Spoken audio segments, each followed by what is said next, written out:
तो 4 हरे बालों वाली सूडो फेमिनिस्ट लड़कियां जिनके फोन के बिल अरे रे what is masculine about going to somebody else's wedding and stealing the bride? What is masculine about it? और वो उसको जाके ऐसे बता रहा है कि अरे you have good हिप्स, you can make healthy Yeah. Babies, और वो उससे पट गई. And he's not talking about Rashmika being a dumb, all the females in this film being a dumb character. Okay, वही ना. he is more concerned about वो blue haired feminist क्या सोच रही है फिल्म के बारे में. तुम लोग को ट्रिगर कर रहा है वो. ब्लू हेड फ्रीक सोच तो है ही पागल दिमाग से, तो तू भी दिमाग से पैदल है. साले गॉडफादर नहीं देखी तूने? वो तो इसको आर्ट लगा होगा. केसरिया तेरा इश्क है मेरा. This guy is making us fall in love with the film even more.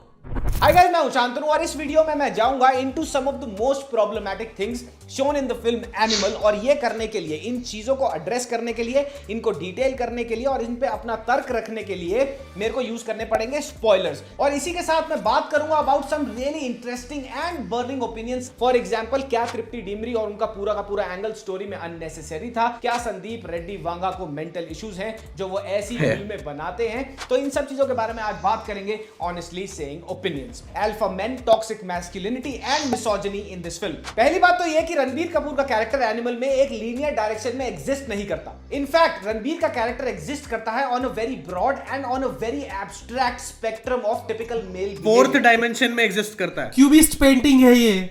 Because of his obsessiveness towards his father, push करने लगती है deep into the boundaries of toxic masculinity, misogyny and passive abusiveness। ये मैं तुम्हारे को समझाता हूँ examples के साथ। पैसिव अब्यूसिव नहीं है, इसमें होती हुई एक्सट्रीम रैगिंग से बचाता है, specially in the absence of his father. फिर वो अपनी बड़ी बहन को उसके अब्यूसिव हस्बैंड की इंटेंशंस के बारे में वार्न करता है, 2-4 अफेयर कर, तेरी आंखें खुलेंगी फिर। एंड देन अनिल कपूर से एक सीन में मार खाते हुए वो साफ साफ ये बोलता है कि पापा, अगर आप नहीं हो इस परिवार को प्रोटेक्ट करने के लिए, देख रेख करने के लिए, तो आपके बाद ये मेरी रिस्पॉन्सिबिलिटी है, इनकी प्रोटेक्शन मेरी जिम्मेदारी है। इसमें टॉक्सिक मैस्कुलिनिटी कहां से आ गई? यहां पे a man is being a man is playing the role of the protector that he is. क्या हर बहन को एक ऐसा भाई नहीं चाहिए जो उसकी रक्षा करे? क्या हर बाप को एक ऐसा बेटा नहीं चाहिए जो उसकी एब्सेंस में उसके परिवार की रक्षा करे? पॉज कर। तो पुष्पा 2 के एंड सीक्वेंस में जब उसकी नीज को किडनैप कर लिया था, वो literally his hands were tied, his legs were tied, despite that fact he was able to protect his niece. Not even that. Why did he have a problem कि भाड़ में जाए सिंडिकेट? तो ठीक है ना, family, he is choosing family over syndicate. Exactly. तो feminist के हिसाब से पिक्चर में how Ranbir Kapoor character treats his sisters is also toxic masculinity, when in actuality, when by every real world logic it's not the case. And now I will tell you what is toxic masculinity and why it should be called out. He is going to mansplain वाला dialogue जहां पे वो ये बोलता है कि अगर मैं मर जाऊंगा तो तुम दूसरी शादी मत करना, एंड देन ही सेज कि मैं चीट कर सकता हूं फॉर व्हाटसोएवर रीजन, पर अगर तुम चीट करोगी तो मैं मार दूंगा। This is toxic masculinity, not being a protector. इन सारे के सारे सीन से बाहर मैसेज क्या जाएगा यूथ, यंग लड़कों को, कि मैं तेरा प्रोटेक्टर हो सकता हूं, which is a very good thing, but अगर मेरा दिमाग Okay, no. I don't understand what he's saying. Toxic. Okay, so I got it. I think he's so basically he's justifying Ranbir's protection wala instinct towards his family, but the rest of the stuff that he said, he's classifying that as like toxic masculinity. Okay, what he's getting wrong is the instinct of protecting your family. वो है, sure. Okay, that's a masculine thing. I understand that. The problem is how he's doing it. Okay, if your character is resorting to violence or being a vigilante, once he has taken the law, like sort of sought the help of the law and the law has not helped him, then it's understandable. Okay, but जाके एक बार बोल तो सही, principal को complain कर ले एक बार, वो गन लेके निकल लेता है। He's talking about the fact that masculinity, protective masculinity, good masculinity is what that you have to protect your family. That is exactly what Pushpa is doing. Yeah, it's what I said, like वहाँ पे उसको नहीं पसंद आया वो सब for whatever reason. Same है जो रणबीर कपूर के कैरेक्टर का है, वही same. This is what we were talking about in our review, original review, कि Ranbir Kapoor's Animal and Pushpa's animal, they are literally the same, their core is the same, कि वो अपने फैमिली के लिए कुछ भी कर सकते हैं। Yeah. They just go about it in different directions and I'm willing to accept it कि of course everyone can be different कि सेम ही चीज को लाइक आई वुड से कि जो रणविजय है as a character he is much weaker in spirit than compared to Pushpa. Pushpa has an unbreakable spirit despite losing everything, despite growing up on the streets and constantly facing disrespect at every juncture from the world. Ranvijay's character only faces disrespect from his father. Pushpa faces disrespect from the entire world. Despite that, he manages to retain his humanity. So he is much stronger. और उस movie Pushpa की how does Pushpa to begin, वो Japan के sequence में जब वो पानी में गिरता है, cut to we see him as a child जिसमें he is getting manipulated by those young children to go swim in the water when he doesn't even know how to swim, despite that he does that and he almost drowns. And finally movie के end में क्या होता है, when he sees कि वो जो marriage invitation में उसका नाम है, he breaks down and cries and he falls on the lap of his mother.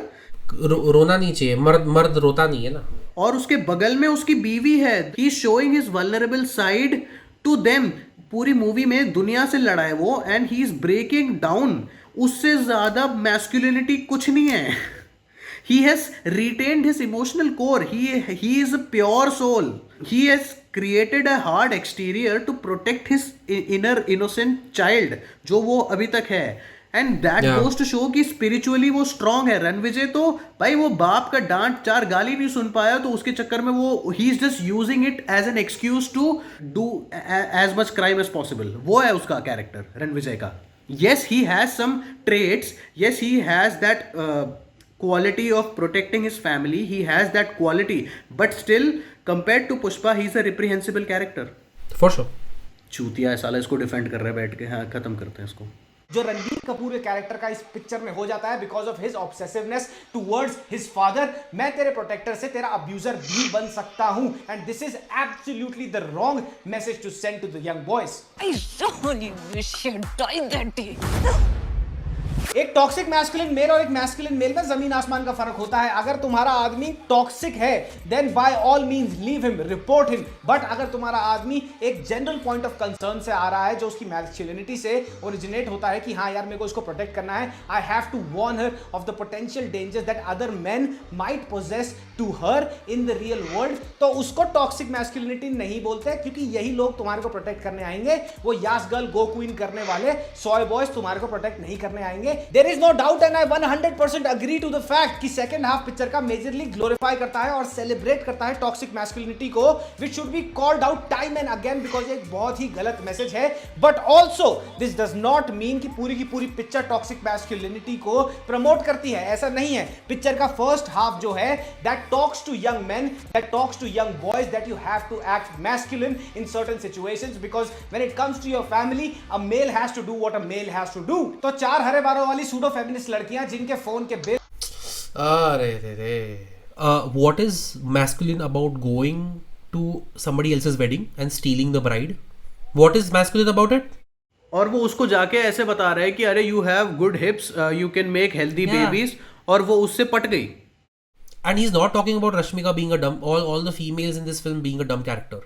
Okay, he is more concerned about वो blue haired feminist क्या सोच रही है फिल्म के बारे में, तुम लोग को ट्रिगर कर रहा है वो. ब्लू हेड फ्रीक्सोस तो है ही पागल दिमाग से, तो तू भी दिमाग से पैदल है.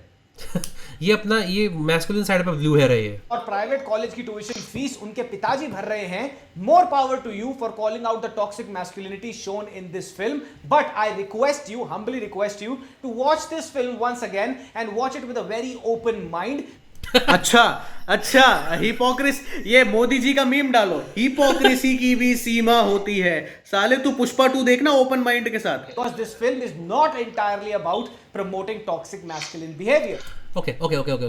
अगर सेकंड हाफ तेरे हिसाब से टॉक्सिक मैस्कुलिन है ना, तो वो पूरी फिल्म टॉक्सिक मैस्कुलिन है. और क्या where your character is going is in that direction only and you are glorifying it.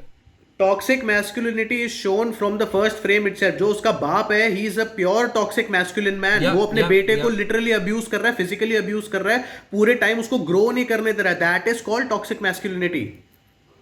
और स्टार्टिंग से ही है पूरा, और सब ग्लोरीफाई हुआ है फुल. वही ना. लाइक बाप तुम्हारा मारे तुमको कुछ ही कर ले, बाप का साथ मत छोड़ियो। क्या चल रहा है? मतलब इनफैक्ट मैं ये बोलूंगा Pushpa as a character has an emotional core, maybe because he was raised by his mom. Yeah I agree, he respects women and I guess it's a good thing वो अपने फादर के बिना grow up हुआ है, क्योंकि जिस बाप की औलाद है वो तो उसका स्टेप ब्रदर है, वो तो पूरी खराब है, वो तो खराब आदमी है, वो तो खुद ही टॉक्सिक मेल है वो। So the father might not have been the best person. Exactly, अच्छा है कि Pushpa grew up without his father. Point number 2 picture में जो है चीटिंग का। अगर 4 मोर शॉट्स में दामिनी का कैरेक्टर अपने बॉयफ्रेंड पे रिपीटेडली चीट करने के बाद वापस आके अपने बॉयफ्रेंड को ये बोलती है कि मैं मेंटली एक राइट स्पेस में नहीं थी and that's why I did this, I am sorry, ये चुतियापे को कॉल आउट करा जाना चाहिए। तो रणबीर कपूर जो एक्सक्यूज देके इस फिल्म में चीट करता है रश्मिका मंदाना के ऊपर, उस चुतियापे को भी कॉल आउट करना जाना चाहिए। रणबीर कपूर का कैरेक्टर ये बड़ी आसानी से बोल के अपना पलड़ा झाड़ लेता है कि भैया वो एक स्पाई थी and I had to sleep with her to find out the real information about the killing of my father. But जिसने भी पिक्चर देखी है दे कैन एक्चुअली टेल कि उनके बीच में बहुत लवी डवी वाइब्स डेवलप हो गई थी। Ranbir developed a soft corner for Tripti Dimri's character and also he wanted to sleep with another woman. तो ये पूरा का पूरा चीटिंग वाला एंगल और रणबीर का कैरेक्टर जैसे उसको जस्टिफाई करता है रश्मिका मंदाना को, that makes absolutely zero sense और बिल्कुल चूतियापा है। पॉइंट नंबर 3 है, कुछ लोगों का कहना है इस पिक्चर के अंदर कम एक्शन दिखाया गया है, ज्यादा एक्शन होना चाहिए था। पॉज कर दे, ब्रेनलेस मसाला। अरे ब्रेनलेस मसाला, अरे रुक जा, ब्रेनलेस मसाला की बात कर रहा था, प्ले करियो। एक्शन फिल्म नहीं है कि ये पिक्चर एक प्राइमरीली एक्शन फिल्म नहीं है, इनफैक्ट ये प्राइमरीली है एक इमोशनल ड्रामा। तो यहाँ पे है क्या, एक इमोशनल ड्रामा, एक इमोशनल ड्रामे की स्टोरी लाइन में एक्शन है, ना कि एक एक्शन की स्टोरी लाइन में इमोशनल ड्रामा है। वाह। तो मतलब he has a problem with masala movies basically. Pushpa is a masala movie, तो उसको वो प्रॉब्लम है। इनफैक्ट तू ये देखेगा पूरी पुष्पा मूवी में सिर्फ 2 फाइट सीक्वेंस होते हैं, जो जातरा में फाइट सीन हुआ और जो एंड में जो फाइट सीन हुआ, बस। फहद फासिल और उसके बीच में कोई फाइट सीन नहीं हुआ। अच्छा नहीं, 3 फाइट हुआ, जो जापान वाला भी था वो भी फाइट था technically. Bro at least Fahadh Faasil was trying, which cop was trying to catch Ranvijay? पहला there was सही no बात cop. है। इसमें फहद फासिल होता ना, रणविजय इतना बेकार है ना, फहद फासिल तुरंत पकड़ लेता है इसको। 2 सेकंड लगती है इसको। If you take masculinity to the extreme, you get movies like An Animal and Kabir Singh. Okay, anyways, this is another debate. Okay, I think we pretty much understood what he is doing. पूरा hypocrite है, इसकी expose हो चुकी है। इसका आगे का review देखने की जरूरत नहीं है, मेरे को बस वो टॉक्सिक मैस्कुलिनिटी वाला पोर्शन देखना था। मुकेश खन्ना, चल मुकेश खन्ना का देख। हाँ, पुष्पा 2 मुकेश खन्ना का देखते हैं।